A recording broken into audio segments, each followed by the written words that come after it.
Hello, my name is Sister Gail, and I'm a sister of our Abbey here at Our Lady of the Mississippi in Dubuque. I'd love to just have a visit with you this afternoon and talk about what's happening in our world and our lives today. Sometimes people wonder, what is it like to live in a monastery all your life? And it has been all my life, just about. Since 1964, I've been here in Iowa. And to be living a life of quiet, prayer, work, community, give and take, and just the things that go into everyday monastic life. And then all of a sudden, be living that on a whole different level. Living it because I have to live it as a precaution for this coronavirus.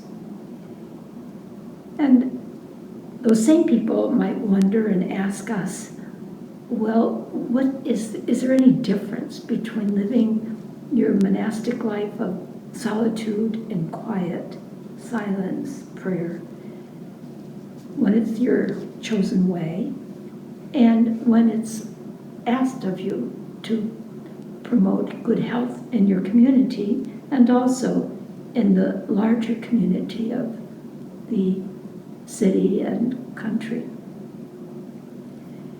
So I've thought about that quite a bit because I love our monastic life, and I live it pretty easily in a sense. It's not too hard.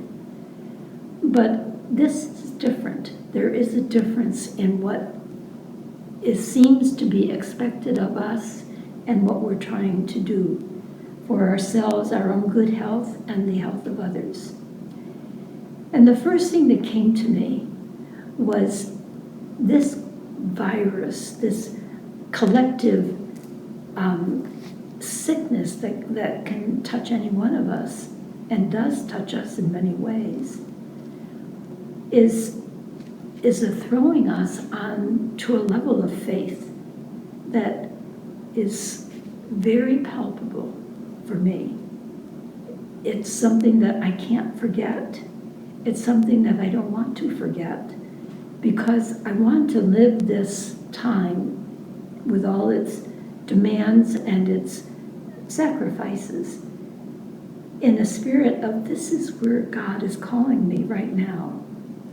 And I really believe that God is with us as we live through this pandemic. It's not easy, it's not pleasant, it's painful for so many people, heartrending for many. And I carry that pain in my own heart, even though I'm not suffering it. But God is with us, and that's the level of faith that I love to be thrown into, to be honest. And that's what's happening here. In other words, it adds a dimension to our normal living of solitude and silence and prayer that carries us and carries the world mutually into each other. The first thought that came to me, as far as when people wonder, how do I cope with the constraints? We don't feel too many constraints, but there are some. And one of the constraints that I'm very aware of is that we are not allowed to have our guests come into our church to pray with us, or even to be on our grounds in our guest houses, living something of the silence and beauty of the monastery grounds. And this is hard for me. I miss that dimension of hospitality in our life. It's important in my own monastic life. So I have had to grapple with that, and I will be glad when it's over, to be honest. One of the things that has made this time very rich for me in a way is that I have discovered even more than ever before the beauty of nature. And I often go out into nature. We live in a particularly beautiful part of Iowa, right on the banks of the Mississippi, and there is a great deal of beauty this spring. The growth in the grass, the shrubbery, the flowers, the trees, it just seems to be super abundant this year. And I couldn't help thinking that maybe that was just a little bit of a gift from God to help us to be in an atmosphere of beauty, as we are also in an atmosphere of constraint and limitations. But that's the one thing that I encourage other people who ask me, well, what do you do to, cope on bad days, on lonely days, on dry, dreary days? And that's usually what I would say. I go out and kind of immerse myself, even if it's raining, because rain is beautiful too.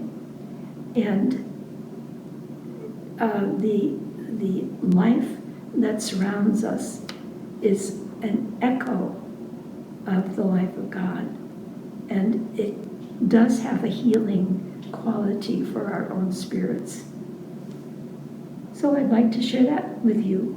And if that fits for you, perhaps we could live that together, just more and more entering into the beauty and the life-giving joy of nature around us. Thank you.